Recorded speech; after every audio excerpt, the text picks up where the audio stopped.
اس مبارک سلسلے کا 67 کے واقعات سے معطر کرتے ہیں۔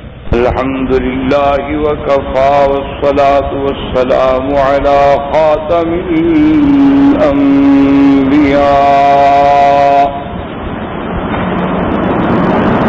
سیدنا وحبیبنا وشفیعنا محمد المصطفى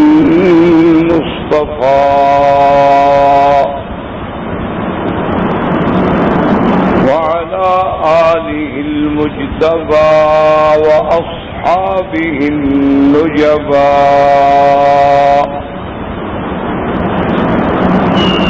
اللهم صل على سيدنا محمد النبي الأمي الهاشمي وعلى آله وأصحابه نجوم الهدى أما بعد فقد قال الله تبارك وتعالى في القرآن المجيد والفرقان الحميد أعوذ بالله من الشيطان الرجيم بسم الله الرحمن الرحيم الحمد لله رب العالمين الرحمن الرحيم مالك يوم الدين إياك نعبد وإياك نستعين اهدنا الصراط المستقيم صراط الذين أنعمت عليهم غير المغضوب عليهم ولا الضالين آمين قال النبي صلى الله عليه وسلم إن الله يرفع بهذا الكتاب أقواما ويضع بها آخرين أو كما قال رسول الله صلى الله عليه وسلم صدق الله العلي العظيم وصدق رسوله النبي الكريم أما بعد برادران اسلام، واجب الاحترام بزرگوں، دوستوں، بھائیوں، عزیز نوجوانوں، الحمدللہ دروس تفسیر کے سلسلے میں ہم نے شبہات اعداء در سورۃ فاتحہ کے بارے میں کچھ باتیں عرض کی تھیں۔ جیسا کہ میں نے آپ سے عرض کیا تھا کہ قرآن اللہ کی ایک کامل مکمل جامع مانع کتاب ہے، یہ دستور انسانیت ہے، یہ دستور اسلام ہے، یہ قیامت تک کے لیے محفوظ ہے۔ اس میں ایک حرف کی بھی زیادتی اور کمی نہیں ہو سکتی، کیونکہ اللہ نے اس کی حفاظت کا ذمہ خود اٹھا لیا۔ اسی لیے آج دنیا میں کوئی کتاب نہیں بچی، کیونکہ اللہ نے ان کی حفاظت کی ذمہ داری کا اعلان نہیں فرمایا۔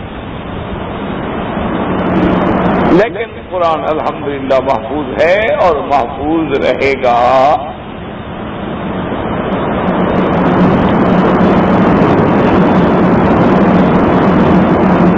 اب دوسری بات کو تھوڑا سا ذہن میں رکھ لیں تاکہ انشاءاللہ پھر بات سمجھنے میں اللہ کرے آسانی ہو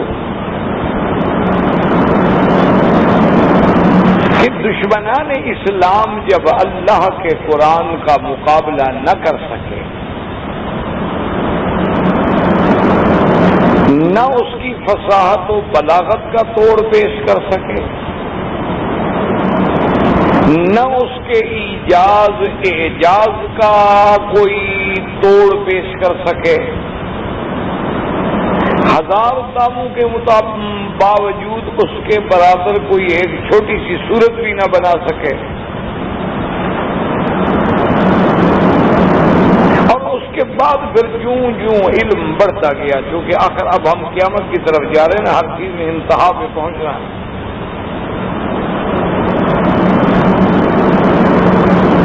آپ ایک فصل کاشت کرتے ہیں، جب وہ پک جائے گی تو کٹے گی، تو اب یہ دنیا کی فصل جو ہے روز بروز پکتی جا رہی ہے، اب اس کے کٹنے کا وقت قریب آ رہا ہے۔ تو اب انہوں نے جوں جوں علم بڑھتا گیا، وسائل علم بڑھتے گئے، ذرائع بڑھتے گئے، ایسی ایسی نئی نئی ایجاد سامنے آ گئی کہ آدمی کی عقل دنگ رہ جاتی ہے، آدمی حیران ہو جاتا ہے۔ لیکن ان سب کے باوجود قرآن ہے، اس کا مقابلہ آج بھی کوئی نہیں کر سکا، جیسے قریش مکہ 1400 سال پہلے نہیں کر سکے، کوئی آج بھی نہیں کر سکے۔ نہ آپ جانتے ہیں کہ جو دشمن، جو میڈیا پورے عالم میں صرف اسلام کو بدنام کرنے کے لیے اپنی پوری طاقت لگا رہا ہے، جہاں کوئی حادثہ ہو مسلمان، جہاں کوئی واقعہ ہو مسلمان، ان سے 10 بندے مر جائیں، یہ 10 لاکھ مار دیں، کوئی بات نہیں۔ جیسے کسی نے کہا تھا نا کہ ہم آہ بھی کرتے ہیں تو ہو جاتے ہیں بدنام، وہ قتل بھی کرتے ہیں تو چرچا نہیں ہوتا۔ یعنی عجیب بات ہے، ایک واقعہ ہوتا ہے، ایک حادثہ ہوتا ہے، اور اس حادثے کا ابھی تک کوئی پس منظر سامنے نہ بھی آیا ہو، فوراً مسلمانوں کے ذمہ لگ جاتا ہے۔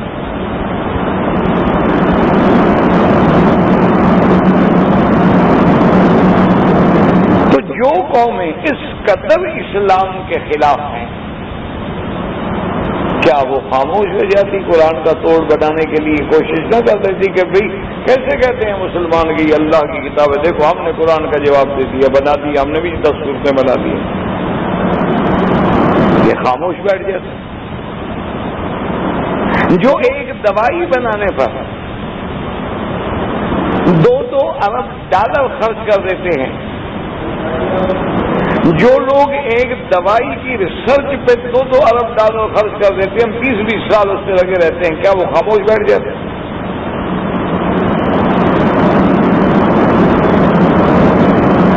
اسی لیے ان لوگوں نے ہمارے نام سے دھوکہ دینے والے لوگ، جیسے رشدی تھا، تسلیمہ نسرین تھی، اسی طرح اپنا چکڑالوی تھا، اسی طرح جیراج پوری تھا، اسلم جیراج پوری، اسی طرح قادیانی، یہ سب لوگوں کو انہوں نے اسی لیے تو خریدا،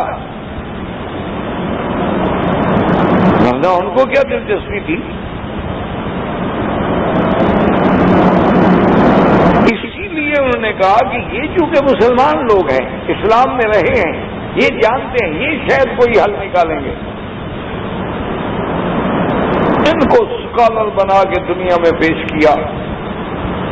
یہ بڑے سکالر، بڑے مفسر قرآن، وہ اہل قرآن ایک فرقہ جو پیدا ہوا تھا، ان کو بڑا مفسر قرآن نے بنا کے پیش کرا، دیکھو جی یہ لوگ ہیں نا اصل جو صحیح معنی میں قرآن کو سمجھے ہیں۔ ان سے رجم کا انکار کروایا، کسی سے ربا کا انکار کروایا، کسی سے آدمی کے ہاتھ کاٹنے کا انکار کروایا کہ یہ سزائیں وحشیانہ ہیں اور یہ ظالمانہ ہیں اور یہ جاہلیت کے دور کی باتیں ہیں۔ اب بڑے لوگ پڑھے لکھے، اب تو چور بھی پڑھا لکھا ہے، یعنی پڑھا لکھا چور ہو تو اس کو سزا نہیں ہونی چاہیے۔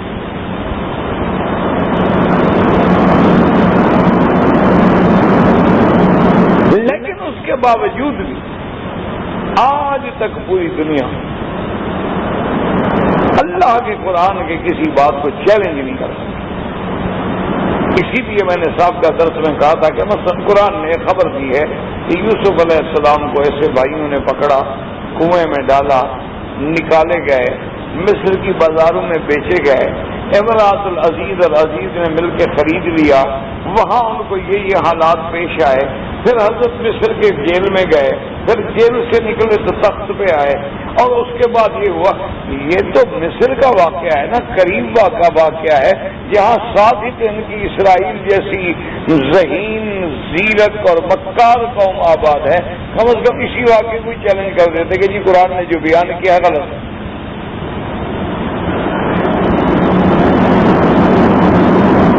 قرآن نے موسیٰ علیہ السلام کا واقعہ بیان کیا کہ موسیٰ علیہ السلام پیدا ہوئے، فرعون نے قتل کا آرڈر کیا ہوا تھا، اللہ نے موسیٰ علیہ السلام کی والدہ کے دل میں بات ڈالی کہ بچے کو صندوق میں ڈال کے دریا میں ڈال دو،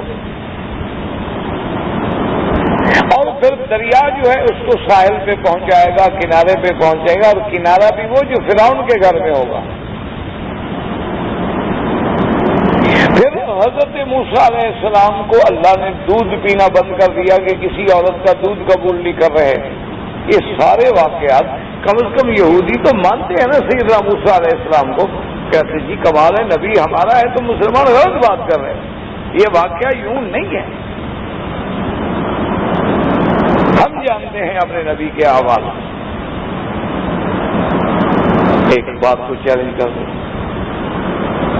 فرعون غرق ہو گیا موسیٰ علیہ السلام کے مقابلے سے، لیکن کیا آج تک دنیا اس بات کو چیلنج کر سکتی ہے کہ جی یہ بات کیسے ہو سکتی ہے کہ لکڑی دریا کے پانی پہ باروں اور راستے بن جائیں؟ دیکھو نا، قرآن یہی کہتا ہے نا کہ اللہ نے انہیں حکم دیا فضرب بعصاک البحر، کہ دریا پہ لکڑی مار، لکڑی ماری گئی تو پانی جم گیا، سڑکیں بن گئی، راستے بن گئے۔ اچھا، قوم بنو اسرائیل بھی بڑی عجیب تھی، انہوں نے کہا جی راستہ تو ہے، لیکن ہم جب اس راستے سے گزریں گے ہمیں کیا پتا کہ دوسرے راستے والے بھی زندہ ہیں یا مر گئے ہیں، لہذا ان کے ہمارے درمیان میں باقاعدہ روشن دان کھڑکیاں ہوں، ہم ایک دوسرے کو دیکھتے ہوئے جائیں گے۔ وہ بھی بن گئی۔ فرعون غرق ہو گیا، فرعون کی لاش کو دریا کے باہر پھینک دیا گیا قیامت تک عبرت بنانے کے لیے۔ چلو اسی بات کو چیلنج کر دیتے کہ جی قرآن شریف نے جو خبر دی ہے بات ایسی نہیں ہے، کوئی فرعون غرق نہیں ہوا، کوئی دریا میں رستے نہیں بنے۔ لیکن آج بھی پوری دنیا کا میڈیا جو ہے ہزار زور لگانے کے بعد، آپ دیکھیں جہاں لاس ویگاس میں آپ جائیں، وہاں باقاعدہ ایک کاسینو ہے جس میں یہ سارا منظر دکھایا جاتا ہے کہ جناب یہ وہ دریا ہے جس میں موسیٰ علیہ السلام گزر رہے ہیں اور فرعون غرق ہو رہا ہے اور فرعون کی لاش باہر پھینکی جا رہی ہے، وہ خود دکھاتے ہیں۔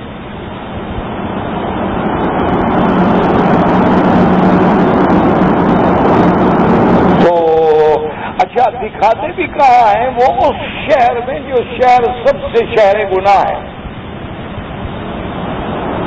یعنی جسے شہر خرابات کہا جاتا ہے۔ لاس ویگاس ان کا جو ہے وہ یعنی دنیا کا سب سے بڑا گیمبلنگ کا اڈا ہے پورے دنیا میں، اور وہاں ماں سوا گناہ کے میرے خیال میں کچھ نہیں ہوتا۔ اس کے باوجود وہ لوگ جو اتنے بڑے یعنی عیاشیوں میں پڑے ہوئے ہیں، وہاں صرف جوا ہے، اور جوا کروڑوں کا اربوں کا جوا ہوتا ہے وہاں، اللہ معاف فرمائے، تو شراب ہے، کباب ہے، شباب ہے، اس کے علاوہ کچھ نہیں۔ وہ بھی وہ منظر دکھا کے یہ بات تسلیم کرتے ہیں کہ یہ واقعہ جو قرآن میں ہے ٹھیک ہے، اگر غلط ہوتا کیوں دکھا رہے ہو؟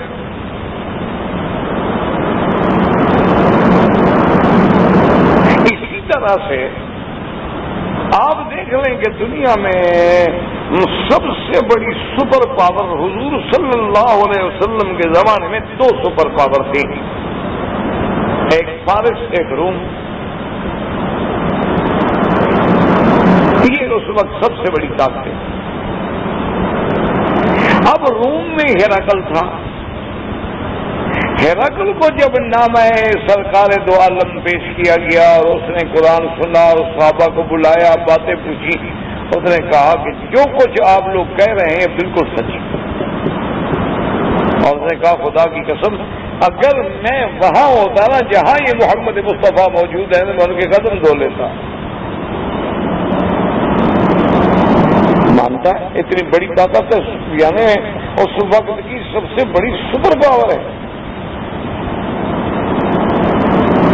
اچھا، اس سے عجیب بات دیکھیں کہ قرآن پاک نے مکی زندگی میں خبر دی کہ غلبت الروم فی ادنی الارض وهم من بعد غلبهم سیغلبون، کہ ان کو شکست ہو گئی ہے لیکن کچھ عرصے کے بعد پھر وہ غالب آ جائیں گے. قرآن خبر دے رہا ہے. تو اس لیے میں نے عرض کیا تھا کہ ساری دنیا عاجز آ گئی، نہ قرآن کی مثل قرآن بنا سکے، نہ صورت بنا سکے، نہ اللہ کے قرآن میں کوئی اعجاز کے اعتبار سے، نحوی اعتبار سے، قواعد کے اعتبار سے، فصاحت کے اعتبار سے، بلاغت کے اعتبار سے، معانی کے اعتبار سے کوئی اس میں کوئی عیب نہیں نکال سکے. اللہ بے عیب، اس کا کلام بھی بے عیب. اللہ کی ذات جو ہے وہ بے عیب، اللہ کی ذات جو ہے وہ منزہ ہے تمام صفات نقصان سے، تو اس کا کلام بھی ہر بات سے نقصان سے پاک. ساری دنیا کے بڑے بڑے قواعد، بڑے بڑے علماء قواعد، علماء معانی، علماء بلاغت، علماء فلکیات، علماء اقتصادیات، علماء طبقات الارض، دنیا کے علماء نے زور لگا لیا اور نے کہا قرآن میں جو کچھ ہے وہ حق.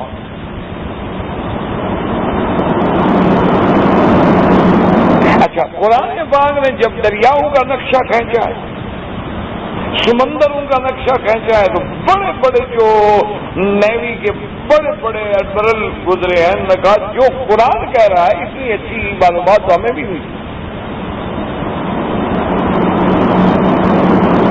قرآن نے جب زراعت کے بارے میں ہمیں بتلایا ہے تو بڑے سے بڑے ہمارے ایگریکلچر یونیورسٹیوں کے پی ایچ ڈی لوگ جو تھے وہ بھی ماننے پہ مجبور ہو گئے کہ قرآن صحیح کہہ رہا ہے. قرآن نے جب ہمیں میزائل اور ایٹم کے بارے میں سمجھایا ہے تو ساری دنیا نے غور کیا کہ بھی آخر وہ کوئی پتھر تو تھا نا جو پرندے لے کے آئے، ہاتھیوں جیسے جسے والی جانور پہ پھینکا جائے اور ان کو بالکل ختم ہلاک کر کے رکھ دے. جال ہم قسم معقول ایسا کرتے ہیں جیسے گھاس کھانے کے بعد جانور چلتا ہے نا، پاؤں میں رگڑتا ہے تو اس کے بعد جو گھاس کی حالت ہوتی ہے بچے ہوئے کی، قسم معقول کھا کھا کے اگالی کر کے پھینک دیتا ہے نا جانور، اس کے بعد پاؤں سے رگڑ کے دیتا ہے. تو انہوں نے کہا یار کوئی چیز تو ہے، کوئی ذرہ کوئی ایسی بلا تو ہے نا. قرآن نے بتلایا نا ان کو کہ جب جن اوپر جاتے ہیں باتیں سننے کے لیے فاتبعہ شہاب ثاقب، ایک چمکتا ہوا تارا ایسے روشنی کی طرح لگتا ہے. قرآن ہمیں بتاتا ہے کہ سب سے پہلے سفینہ نوح علیہ السلام، کشتی جو ہے نوح علیہ السلام نے بنائی، اور سب سے پہلے نجارے کا کام جو ہے نوح علیہ السلام نے کیا. اللہ نے جبریل کو بھیجا، جبریل آئے، تعلیم دی، لکڑی کاٹی گئی، پھٹے تختے بنائے گئے. اچھا، آج تک دنیا الٹ جائے کشتی کی شکل وہی رہے گی، چاہے آپ اس کو جہازوں میں بدل لیں، چاہے آپ اس کے لیے بڑے بڑے کوئن الزبد جیسے جہاز بنا لیں جو لندن سے نیو یارک تک چلتے ہیں، جو دنیا کے سب سے مہنگا اور سب سے آرام دہ لگژری اور سب سے بڑے گناہوں کا مرکز، لیکن شکل وہی رہے گی جو آج سے 1400 سال پہلے حضور نے فرمائی ہے. شکل نہیں بدل سکے.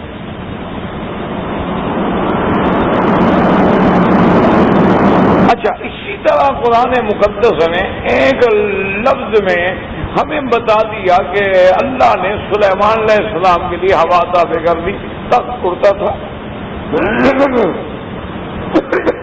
اسی لیے اقبال کہتا ہے نا کہ خیرہ نہ کر سکا مجھے جلوہ دانش فرنگ، کہ فرنگ کا یہ جلوہ اور علمی ترقی مجھے نہیں اندھا کر سکتی. سرما ہے میری آنکھ کا خاک مدینہ و نجف، کہ میری آنکھوں میں تو مدینے کی مٹی کا سرما ہے، میں تو نبی کے ماننے والا بندہ ہوں، میرے لیے کیا چیزیں، کچھ بھی نہیں. یہ تو ابھی چاند پہ پہنچ رہے ہیں، میں جس نبی کو مانتا ہوں اس نے انگلی سے ٹکڑے کر دیا. تو ان کا ان کی ترقی کو میں کیا سمجھوں کہ بھئی یہ تو ابھی تک وہاں سے تصویر لا رہے ہیں، مٹی لا رہے ہیں، ڈھونڈ رہے ہیں. اچھا جی وہاں بکنگ کریں گے تو وہاں پانی کا کیسے انتظام ہوگا، ہواؤں کا کیسے انتظام ہوگا. اور اللہ کے نبی نے بغیر کسی اسٹیشن کے، بغیر کسی ہیڈ کوارٹر کے، بغیر کسی وسائل کے، بغیر کسی اسباب کے سرزمین مکہ میں کھڑے ہو کر اس زمانے میں، جبکہ مکے میں پرائمری اسکول بھی نہیں تھا، اشارہ کیا اور چاند دو ٹکڑے ہو گیا. اور پھر ایک بندے نے نہیں دیکھا، دو بندے نے نہیں، حضور نے فرمایا مکے والوں فشہدوا، آؤ دیکھو گواہ ہو جاؤ. اچھا انہوں نے جناب ایک اعتراض ڈھونڈا اسی بات پہ. انہوں نے کہا جی اگر چاند دو ٹکڑے ہوتا تو باقی کسی ملک نے بھی تو ذکر کیا ہوتا نا، باقی بات قرآن کے یا قرآن کے ماننے والوں کے، اور تو کسی نے ذکر نہیں کیا. پہلی بات تو یہ تھی کہ اس وقت کیا اس طرح کے وسائل تھے کہ صبح تک ٹیلی فون ہو جاتے سب کو، یا اسی وقت رات کو جناب موبائل پہ آدمی جگہ دیتا اپنے بچوں کو، یا تم انڈیا میں ہو پاکستان میں ہو، دیکھو چاند ٹکڑے ہو گیا، جلدی کرو دیکھ لو، پھر یہ موقع نہیں ملے گا. ایک دوسری بات یہ ہے کہ اوقات کا فرق ہے. اب آپ مثلا یہاں بیٹھے ہیں 10 بجے ہیں، کسی ملک میں ابھی 7 بجے ہیں، لندن میں 3 گھنٹے کا فرق ہے. اچھا پاکستان میں 12 بج گئے، کسی جگہ 12:30 ہو گئے. اچھا دبئی وغیرہ کے علاقوں میں 11 بج گئے ہیں، گھنٹے کا فرق ہے. تو بہرحال مقصد یہ ہے کہ ضروری تو نہیں ہے کہ جس وقت یہ چاند کا واقعہ آیا ہر جگہ رات تھی. اور سب سے بڑی بات یہ ہے کہ آپ انڈیا کی تاریخ فرشتہ اگر اٹھا کے دیکھیں تو گوالیار کا جو راجا تھا اس نے اس کتاب کے اندر اس کے حوالے سے موجود ہے کہ میں فلاں تاریخ کی، فلاں سال کی، فلاں مہینے کی، فلاں تاریخ میں اپنے محل کے اوپر بیٹھا ہوا تھا، میں نے چاند کو 2 ٹکڑے ہوا دیکھا. اب وہ تو ہندو راجا تھا، وہ تو مسلمانوں کا کوئی دوست تھوڑا تھا کہ اس نے ہماری تائید کرنی تھی، کیونکہ ہندو اور یہودی کے تو خون کے اندر اسلام دشمنی ہے نا، اور کچھ کر دیں وہ آپ کا دوست نہیں بن سکتا. جتنی آپ ہمدردی کریں وہ کہے گا نہیں یہ مسئلہ ہے. اچھا اس لیے میرے کہنے کا مقصد یہ تھا کہ اسی لیے پھر جب سارے مقابلے نہ ہو سکے نا جی تو اس کے بعد باقی صرف یہ بات رہ جاتی ہے کہ کسی طرح یار اب اس کا ہم مقابلہ تو نہیں کر سکتے، چلو کوئی شک پیدا کرو، کم از کم مسلمان شبوں میں تو پڑ جائے نا. تو ان شبہات میں سے میں نے کافی شبہات الحمدللہ ذکر کیے اور ان کا جواب بھی جو اللہ نے توفیق دی اور علماء نے لکھا کیا. ایک شبہ ان میں اور تھا کہ جی مسلمان جو ہے سورۃ فاتحہ میں آتا ہے کہ اہدنا الصراط المستقیم صراط الذین انعمت علیہم غیر المغضوب علیہم ولا الضالین آمین، کہ مسلمان مانگ رہا ہے کہ اللہ ہمیں صراط مستقیم کی ہدایت فرما، سیدھے راستے. تو وہ یہ اعتراض کرتے ہیں کہ جی کیا جب یہ نماز پڑھ رہا ہے تو مسلمان کو ہدایت حاصل ہے یا نہیں ہے؟ اگر تو ہدایت حاصل نہیں ہے تو نماز کیسے پڑھ رہا ہے؟ اور اگر اس کو ہدایت حاصل ہے تو پھر ہدایت کیوں مانگ رہا ہے؟ یا تو کہیں کہ اس کو ہدایت نہیں، پھر اس کا معنی یہ ہے کہ فاتحہ پڑھنے والا، نماز پڑھنے والا بھی کوئی ہدایت والا تو نہ ہوا.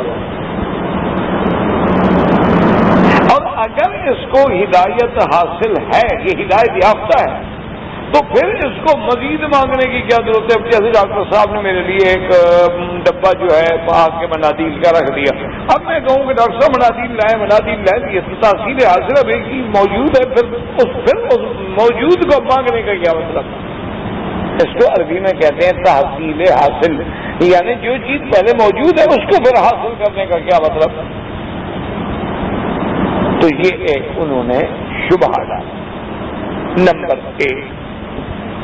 نمبر 2 یہ شبہ ڈالتے ہیں جی کہ ایک طرف تو آپ کہتے ہیں کہ اللہ کے نبی ہدایت دینے کے لیے آئے ہیں، انما انت منذر ولکل قوم ہاد، کہ اللہ نے ہر قوم میں نبی بھیجے، ہاتھ بھیجے، ہدایت کرنے والے بھیجے۔ اللہ فرماتے ہیں انک لتہدی الی صراط مستقیم، میرے محبوب آپ صراط مستقیم کی طرف ہدایت فرماتے ہیں۔ اسی طرح اللہ فرماتے ہیں کہ میرا قرآن جو ہے وہ ہدایت ہے، اور اسی جگہ پھر قرآن کہتا ہے کہ انک لا تہدی من احببت، آپ ہدایت دے ہی نہیں سکتے جس کو محبوب رکھیں، ہدایت تو میرے ہاتھ میں۔ ایک طرف قرآن کہتا ہے کہ اللہ نے نبی کو ہدایت دینے والا بنا کے بھیجا، دوسری دفعہ قرآن کہتا ہے کہ نہیں تم ہدایت نہیں دے سکتے، تمہارے ہاتھ میں ہدایت نہیں، ولیکن اللہ یہدی من یشاء، جس کو اللہ چاہیں گے ہدایت دیں گے۔ وہ کہنے کی یہ عجیب بات ہے،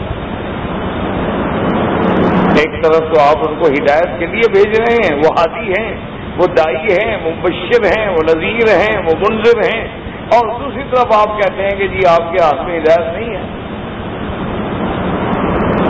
کہتے ہیں جی یہ کیسے بات ہو؟ تو اس لیے یاد رکھیں کہ یہ ان کا دوسرا شبہ ہے۔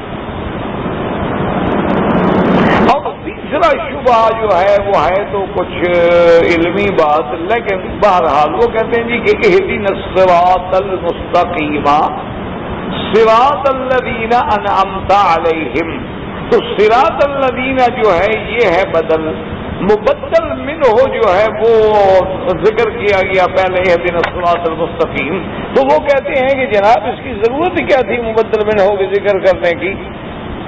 اللہ سیدھی بات کہتے تھے کہ اہدنا الصراط الذین انعمت علیہم، آپ کو سمجھیں کہ اہدنا الصراط الذین انعمت علیہم غیر المغضوب علیہم ولا الضالین، پھر یہ کیا ضرورت تھی کہ پہلے کہا جائے اہدنا الصراط المستقیم صراط الذین انعمت علیہم؟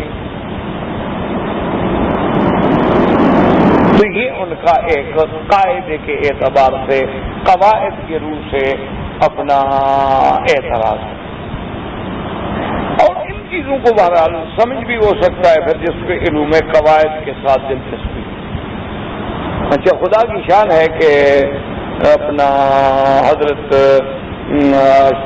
کشمیری بہت بڑے محدث عالم گزرے علامہ انور شاہ رحمۃ اللہ علیہ، اللہ سب کی خدمات تمام علماء کی قبول فرمائے، بڑے بڑے علماء ہند میں آئے، بڑے بڑے علماء پیدا ہوئے، تو وہ کبھی کبھی فرماتے تھے، کبھی کبھی قرآن شریف پڑھا رہے ہوتے تھے، میں نے تو نہ زیارت کی نہ سنا، لوگ نقل فرماتے ہیں کہ وہ کہتے ہیں کہ خدا کی شان یہ ہے کہ لم یدرک اعجاز القرآن الا الاعرجان، کہ قرآن کا جو اعجاز ہے نا، اس کا اعجاز شکو جو ہے قرآن کا علمی، اس کو کہتے ہیں کہ اللہ کی شان یہ ہے کہ اصل ہمارے دور میں سمجھا تو سمجھا بھی دو لنگڑوں نے، دونوں لنگڑے، زبخشری اور اخفش دونوں لنگڑے تھے۔ اچھا، خدا کی قدرت ہے دونوں پٹڑی سے بھی اترے ہوئے تھے، دونوں معتزلی تھے، یہ بھی اللہ کی، لیکن قرآن کے قواعد پر نظر تھی ان کی۔ مجھے خود میں نے کسی جگہ دیکھا کہ سندھی رحمت اللہ علیہ، عبید اللہ سندھی رحمت اللہ، بہت بڑے تفسیر قرآن سے ان کا عشق تھا، اور ان کی بہت تفسیر ہے الہام الرحمن فی تفسیر القرآن، بہت مشکل تفسیر ہے۔ تو وہ کہتے ہیں کہ ایک دفعہ میری نور الدین کے ساتھ ملاقات ہوئی تو اس کو قرآن کے ساتھ بڑا شغف تھا اور قرآن کا علم رکھتا تھا۔ اب دیکھیں نور الدین سب سے بڑا بدبخت ہے نا، قادیانی کا پہلا خلیفہ حکیم نور الدین۔ حکیم نور الدین جو تھا یہ طبیب بھی تھا بہت بڑا، اور یہ سب سے پہلا خلیفہ ہے غلام محمد قادیانی کا، اور اس کے گمراہ کرنے میں یعنی اگر 50% غلام محمد قادیانی کی اپنی بدبختی ہے تو 50% اس کا نور الدین کا۔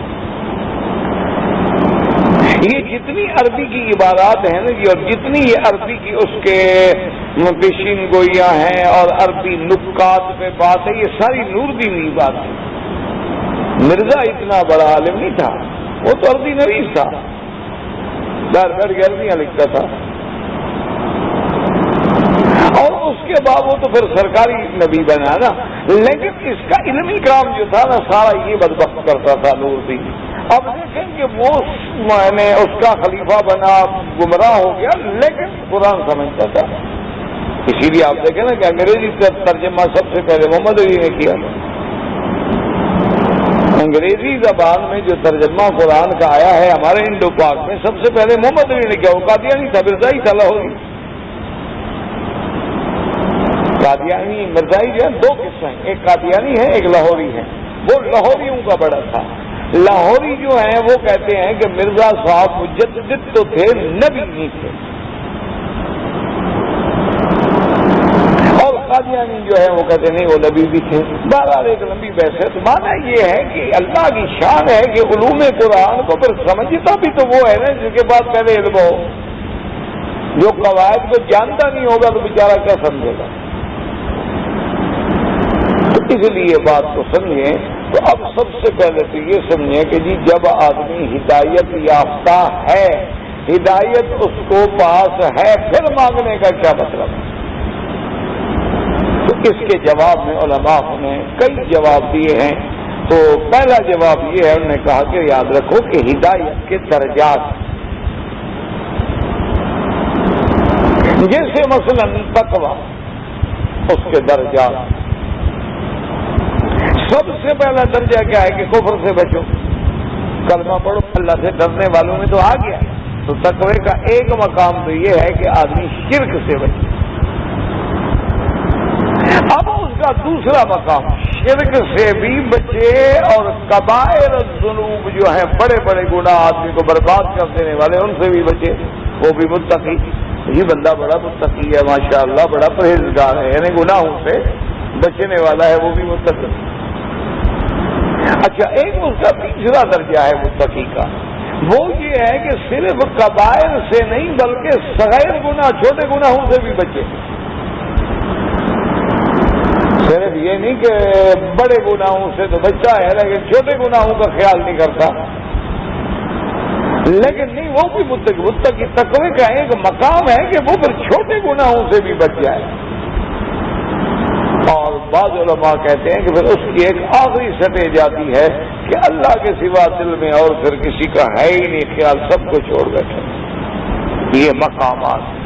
تو اب ایک درجہ اگر حاصل ہے تو دوسرا درجہ تو بندہ مانگتا ہے۔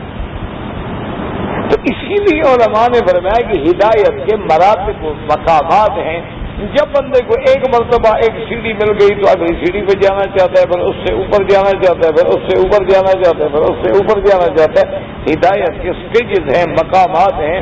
تو اور ہدایت کا معنی ہی کیا ہوتا ہے؟ معرفت الہی، اللہ کی ذات کی معرفت، اس کے صفات کی معرفت، اور اس کے اندر مراتب و مقامات ہیں۔ تو گویا ہمیں اگر ایک مرتبہ حاصل ہوا ہے تو اس کو ہم دوسرا حاصل کرنا چاہتے ہیں، یہ تحصیل حاصل نہیں ہوتی۔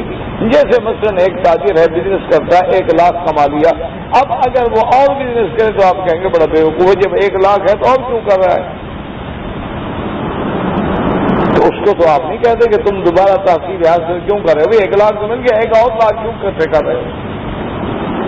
تو اگر دنیا میں ایک سٹیج پہ ہم نے 1 لاکھ پتی بنے، پھر کروڑ پتی بنے، اور پھر ارب پتی بنے، اور جب اللہ کی طرف سے مار پڑتی ہے نا پھر بندہ پتی ہی رہ جاتا ہے، باقی سب کچھ چلا جاتا ہے، نہ لاکھ رہتا ہے، نہ کروڑ، نہ ارب، صرف پتی۔ اور پھر ایک مقام وہ بھی آ جاتا ہے جب بیوی چھوڑ کے چلی جائے، پتی ہی نہیں رہتا۔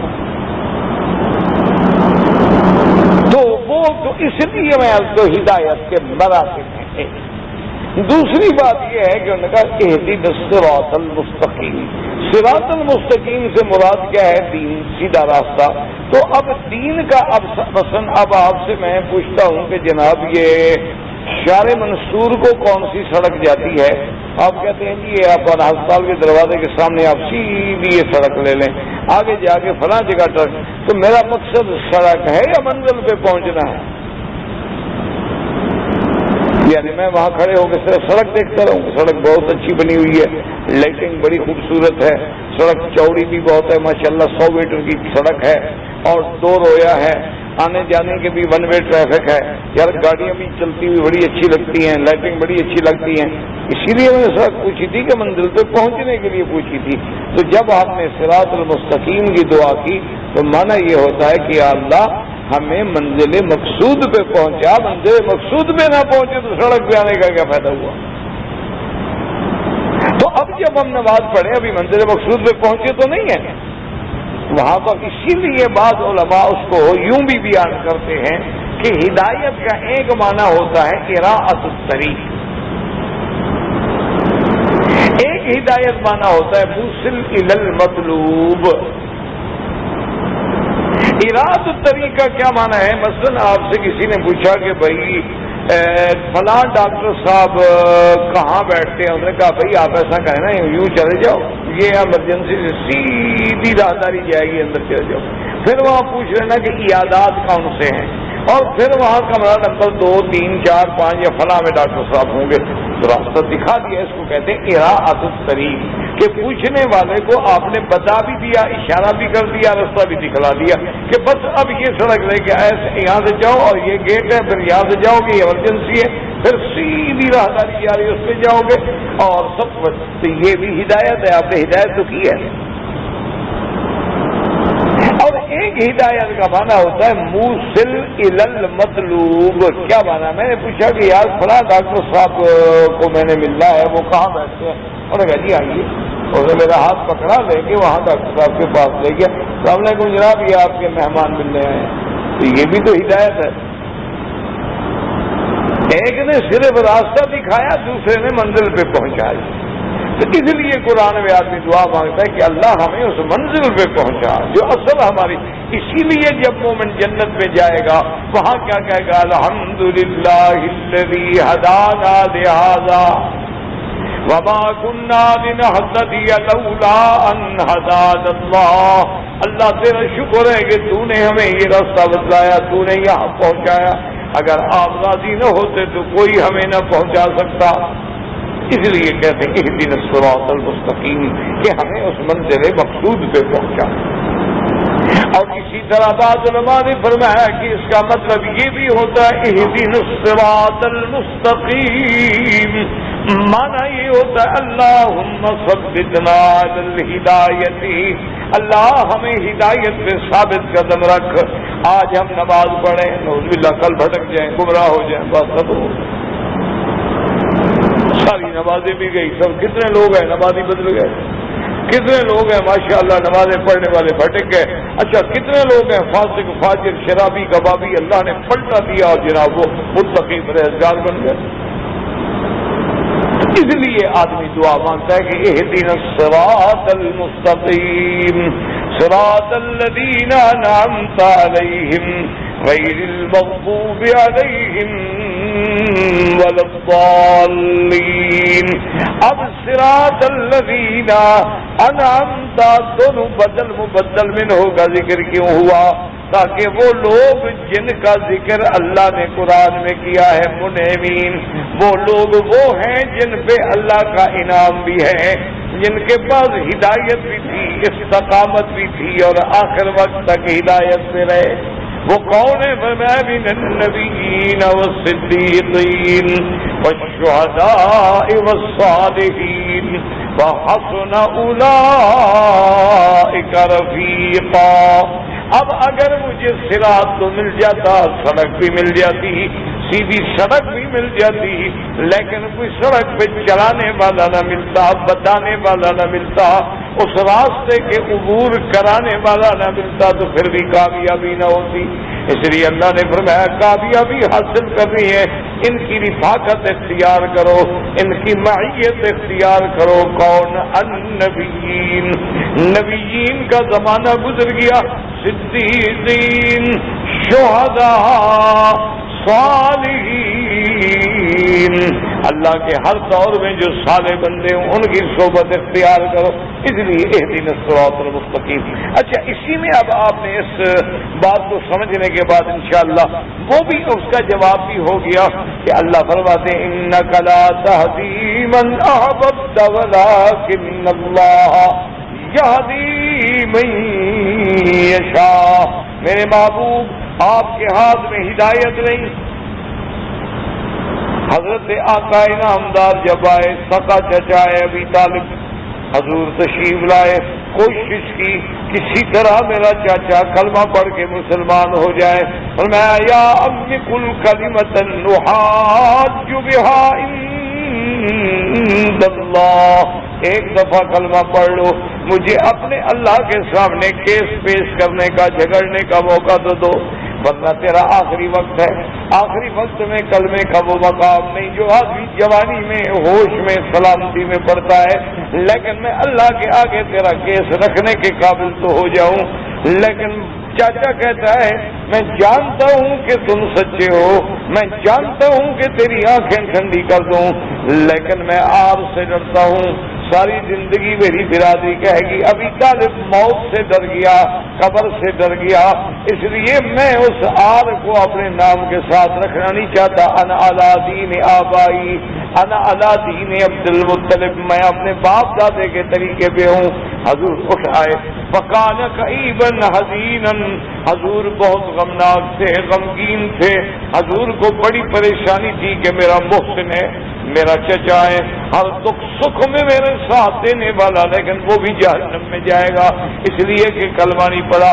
اللہ نے فرمایا میرے مدنی انک لا تہدی من احببت، راستہ دکھلانا تو تیرا کام ہے لیکن منزل مقصود پہ پہنچانا تیرا کام نہیں، توفیق ہدایت تیرا کام نہیں۔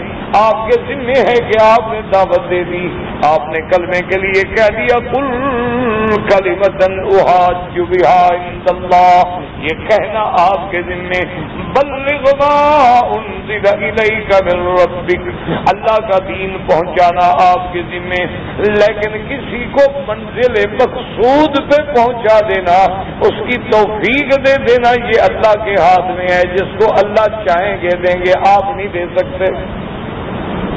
اندازہ کریں تو اس لیے اب ہمیں ہدایت کا معنی بھی سمجھ آ گیا کہ ہدایت کا مفہوم کیا ہے۔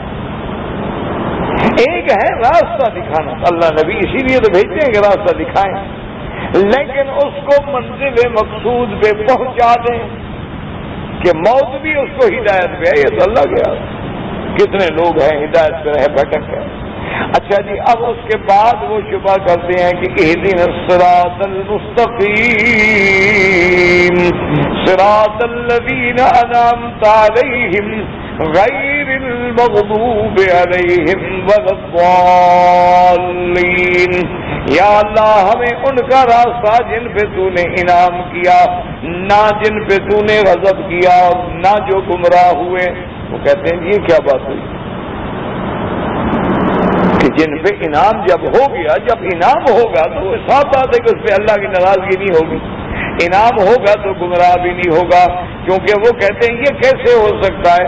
اچھا جب مغضوب ہے تو کل مغضوب ضال وکل ضال مغضوب، ہر مغضوب گمراہ ہوتا ہے اور ہر گمراہ جو ہے مغضوب ہوتا ہے، پھر ان کو علیحدہ علیحدہ کیوں کہا غیر المغضوب علیہم ولا الضالین، نہ وہ جن پہ تو نے غضب کیا، نہ وہ جو گمراہ ہوئے۔ وہ کہتے ہیں تو کیا جس پہ غضب ہو گیا وہ گویا گمراہ ہے، اور جو گمراہ ہے گویا اس پہ غضب ہے، تو یہ دو چیزیں علیحدہ کیوں ذکر کر کے بات کو سمجھیں۔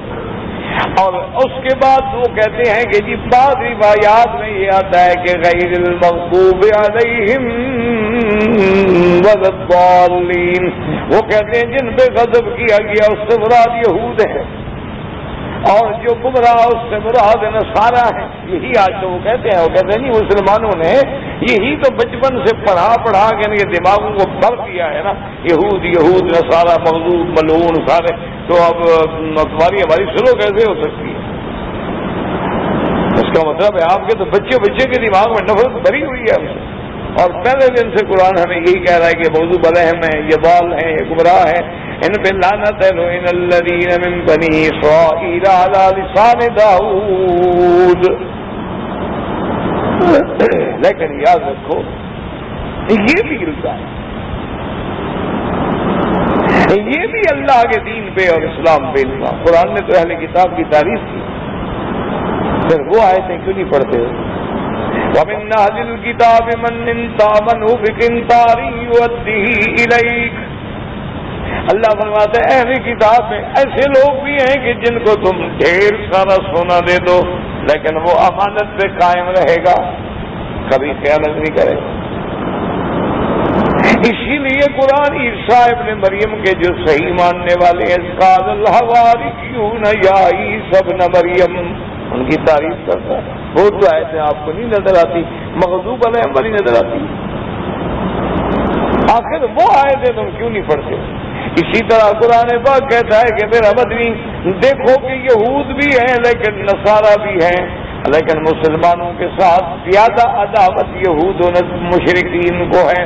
لَتَجِدَنَّ أَشَدَّ النَّاسِ عَدَاوَةً لِلَّذِينَ آمَنُوا الْيَهُودَ وَالَّذِينَ أَشْرَكُوا وَلَتَجِدَنَّ أَقْرَبَهُم مَّوَدَّةً لِلَّذِينَ آمَنُوا الَّذِينَ قَالُوا إِنَّا نَصَارَىٰ ذَلِكَ بِأَنَّ مِنْهُمْ قِسِّيسِينَ وَرُهْبَانًا وَأَنَّهُمْ لَا يَسْتَكْبِرُونَ وَإِذَا سَمِعُوا مَا أُنزِلَ إِلَيْهِمْ تَفِيضُ أَعْيُنُهُم مِّنَ الدَّمْعِ۔ اللہ نے فرمایا میرا وہی نصارہ ہیں لیکن مسلمانوں سے محبت کرنے والے ہیں، ان میں بڑے بڑے علماء ہیں، ان میں قسیسین ہیں، ان میں بڑے بڑے راہب ہیں، ان میں بڑے متواضع لوگ ہیں، تکبر نہیں کرتے، اور جب ان پہ قرآن پڑھا جاتا ہے ان کی آنکھیں آنسوؤں سے تر ہو جاتی ہیں، بہہ پڑتی ہیں۔ تو یہ ساری اہل کتاب کی قرآن تعریف کرے وہ تو تمہیں نظر نہیں آتی۔ وجہ کیا ہے؟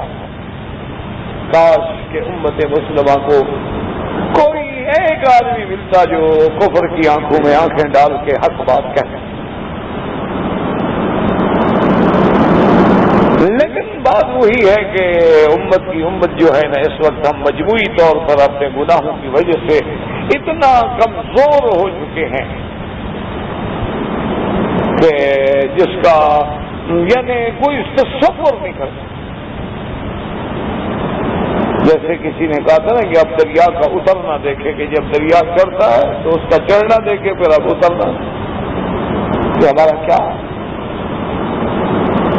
ورنہ آپ دیکھیں کہ قرآن پاک نے تو ہر جگہ ان کو نہیں، مشرکین کے بارے میں قرآن کا خطاب دیکھیں، اور قرآن کہتے ہیں یا اہل الکتاب، اے کتاب والو، تعالوا الی کلمۃ سواء بیننا وبینکم۔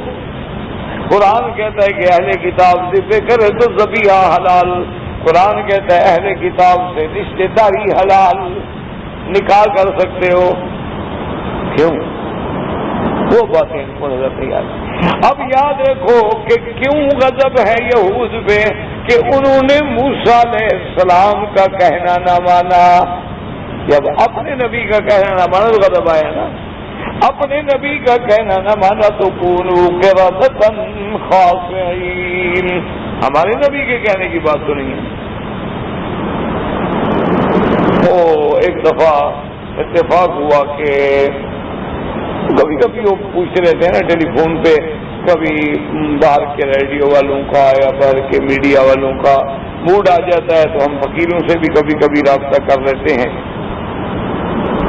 تو انہوں نے مجھ سے کہا کہ جی یہ ایک حدیث پاک ہے، آپ اس کو مانتے ہیں کہ ایک وقت آئے گا کہ ہر پتھر کے پیچھے بھی اگر کوئی یہودی چھپنے کی کوشش کرے گا تو وہ پتھر پکارے گا کہ دار یا مسلم ورائی یہودی فقتلو، کیا ہے مسلمان ادھر آؤ، میرے پیچھے یہودی چھپا ہے، مارو اس کو۔ یہ حدیث ہے، جہاں جی ہے۔ تو کہتے ہیں کہ جناب جب یہ حال ہو بغض کا تو کیسے مسلمانوں سے صلح ہو سکتی ہے؟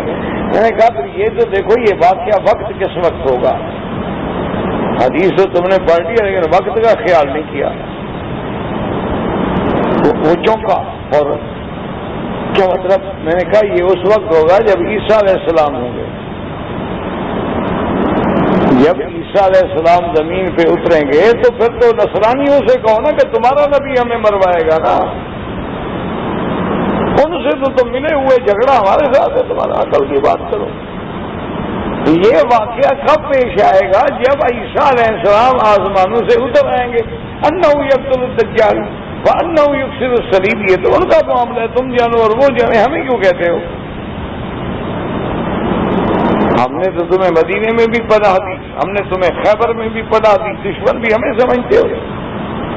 اور جب ہم نے تو سب سے پہلے ہمارے نبی پاک نے تو میثاق جو ہے، میثاق مدینہ کی جو معاہدہ ہوا ہے وہ یہودیوں کے ساتھ ہے. تو اگر ہمارے نبی کے دل میں ایسا بغض ہوتا تو وہ تمہیں اتنی اہمیت کیوں دیتے؟ اللہ کا قرآن یہ کیوں کہتا کہ اولئک یؤتون اجرهم مرتين، یہ جب اسلام لائیں گے ان کو تو میں ڈبل ثواب دوں گا، ایک پہلے نبی پر ایمان لانے کا، ایک محمد مصطفیٰ پر ایمان لانے کا.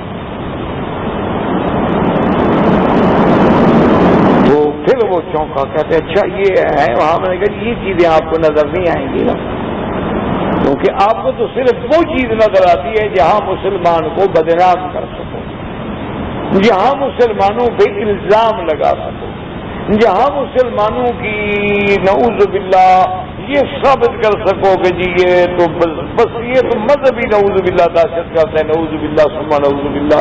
اگر اور لیکن حقائق پہ نہیں آؤ گے. تو بہرحال کہنے کا مقصد یہ تھا کہ یاد رکھو کہ ان پر اللہ کا غضب کیوں آیا. دیکھو نا، صراط الذین، بات سمجھے اللہ کے قرآن کو، انعمت علیہم، جن پہ تو نے انعام کیا. وہ کون ہیں؟ النبیین، جو نبی گزر گئے سارے نبی، حضرت آدم سے لے کر حضرت محمد رسول اللہ. تو اگر ان نبیوں کو منعم علیہم ہیں تو یہ مغضوب کب بنے یہودی؟ صرف ہمارے دور میں آ کے مغضوب بنے یا ان پر غضب موسیٰ علیہ السلام کے زمانے میں آیا؟ انہوں نے بت پرستی جو شروع کی کہ سامری نے ایک بچڑا بنایا اور یہ جناب پوجنے لگ گئے. اسی پر ان پر جو عذاب آئے قرآن پاک نے تو واقعے کو نقل فرمایا. اچھا، موسیٰ علیہ السلام نے ان کو جب کہا کہ چلو جی جہاد کے لیے نکلتے ہیں، انہوں نے کہا کہ نہیں جی جہاد نہیں کرتے ہیں. کیوں؟ انہوں نے کہا جی نفیہ قوم جباری، بہت بڑی بڑی طاقتور قوم ہے، پہلے ان کو نکالو پھر ہم جہاد کریں گے. ان کو تو نکالو، جہاد کیسے کرو گے؟ ایسی قوم. اچھا، اس کے بعد جناب یہ ہے کہ تیہ کے اندر جب تم پھرتے رہے تو حضرت موسیٰ علیہ السلام اپنے نبی کے زمانے میں تم بھٹکتے رہے. اچھا، تم میں سے جو بھی اسلام لے آیا، اسلام نے تو سینے سے لگا لیا. عبداللہ علیہ السلام کون تھے؟ اسلام تو اتنی رواداری ہے کہ جو منافقین کا، یہودیوں کا سب سے بڑا سردار ہے عبداللہ ابن ابی، حضور نے اس کا جنازہ پڑھا، اپنا قمیص اتار کے اس کو قبر میں پہنایا. حضور صلی اللہ علیہ وسلم نے تو یہود سے کہا کہ بھی ایک آدمی سے قتل ہو گیا ہے، اس کی دیت کے لیے ہم چندہ کر رہے ہیں تاکہ اکٹھے ہو کے بیچارے کو جیل سے دیت سے چھڑایا جائے، تو تم لوگ بھی ہمارے حلیف ہو چندہ دو. نے کہا جی ہاں ٹھیک ہے، آپ تشریف لے آئیں، جس دن آپ آئیں گے نا حضور جتنا آپ فرمائیں گے ہم چندہ دے دیں گے. یہاں حضور کو دعوت دے رہے ہیں، اپنے آدمی کو اپنے قلعے کی دیوار کے اوپر بٹھا رہے ہیں، پتھر لے کر کے بڑے بڑے صخرے کہ ہم دیوار کے ساتھ حضور کو بٹھا دیں گے، تم اوپر سے پتھر پھینک دینا.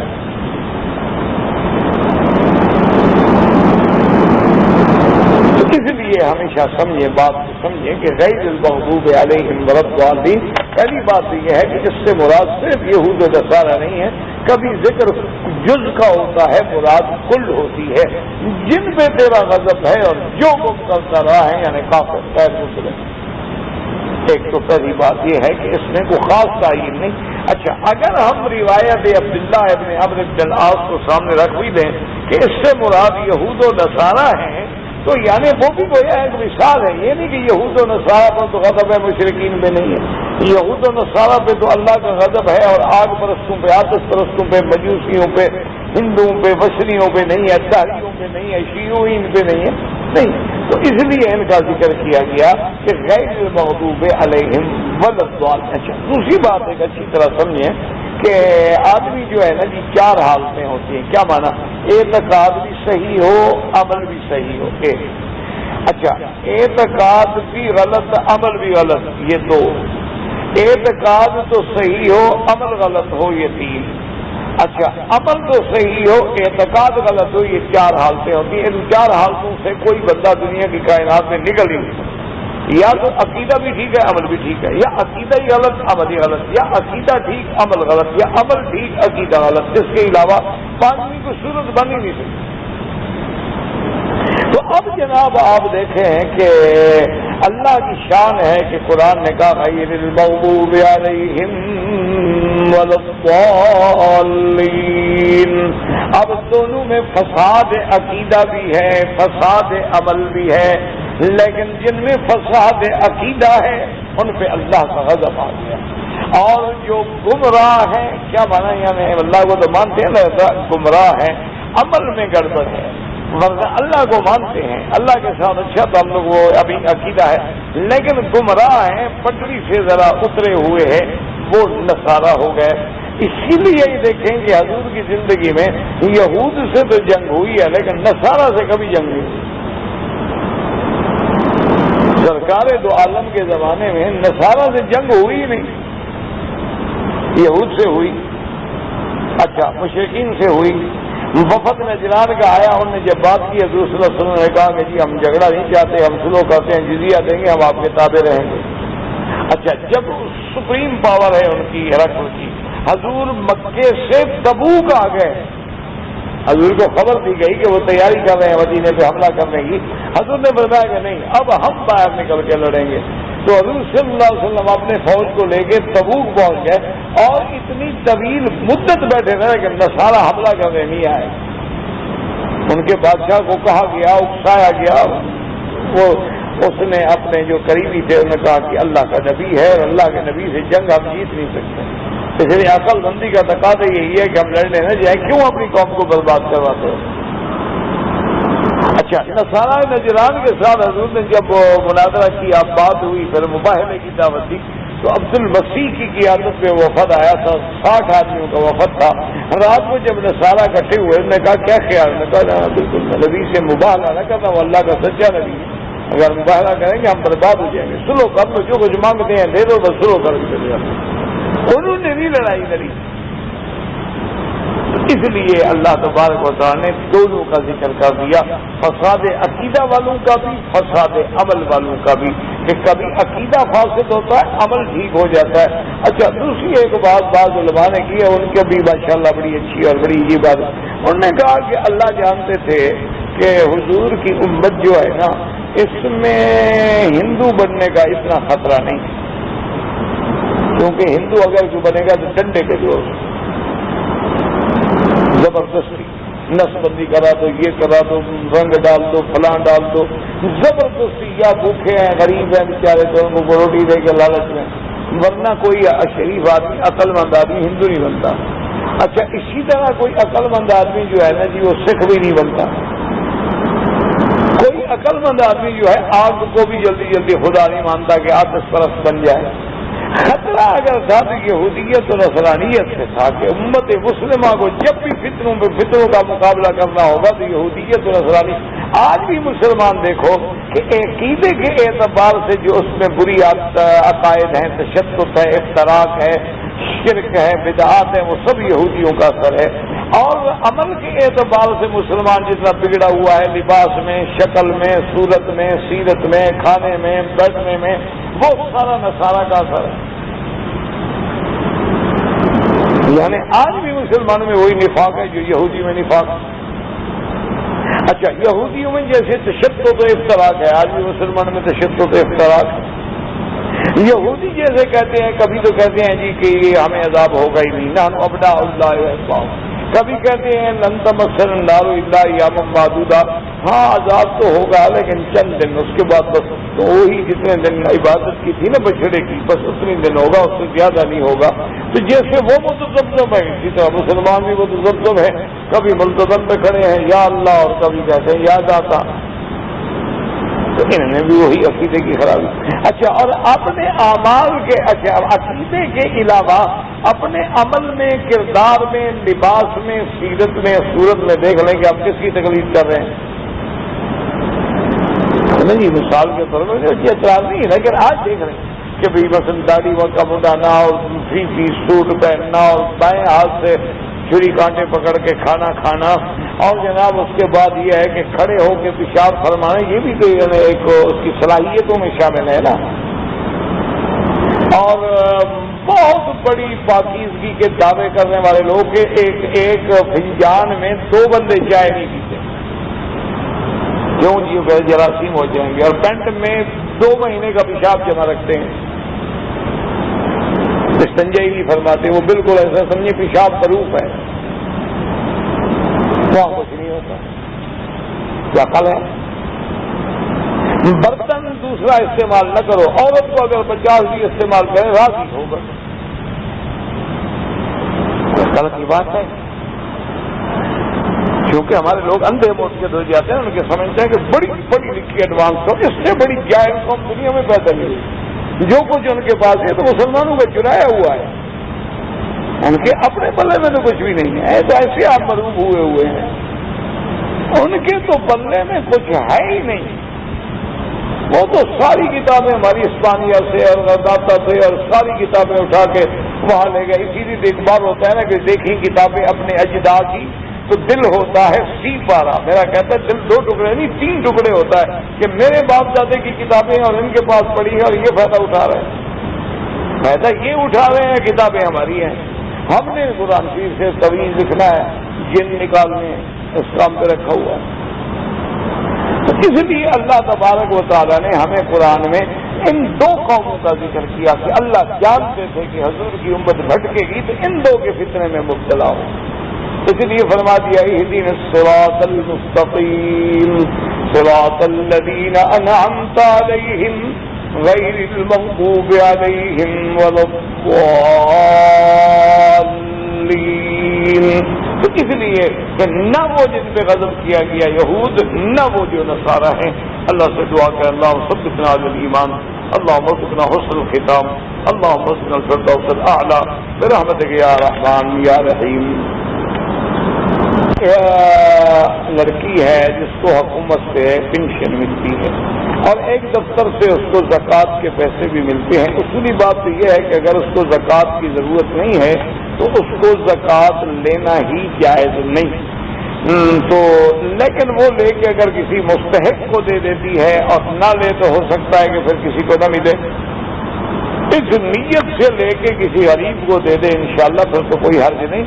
پر اصول یہی ہوتا ہے کہ جب زکوٰۃ کا منع تبھی زکوٰۃ آپ کو دیتے ہیں نا کہ آپ کو اس کا مستحق سمجھ کے مستحقین کی فہرست میں تمہارا نام آئے گا تبھی دیں گے. اور آپ مستحق تو ہے نہیں، اس کا منع ہے کہ آپ جھوٹ بولیں گے کہ میں مستحق ہوں مجھے زکوٰۃ دو. تو بہتر تو یہی ہے کہ وہ چھوڑ دیں.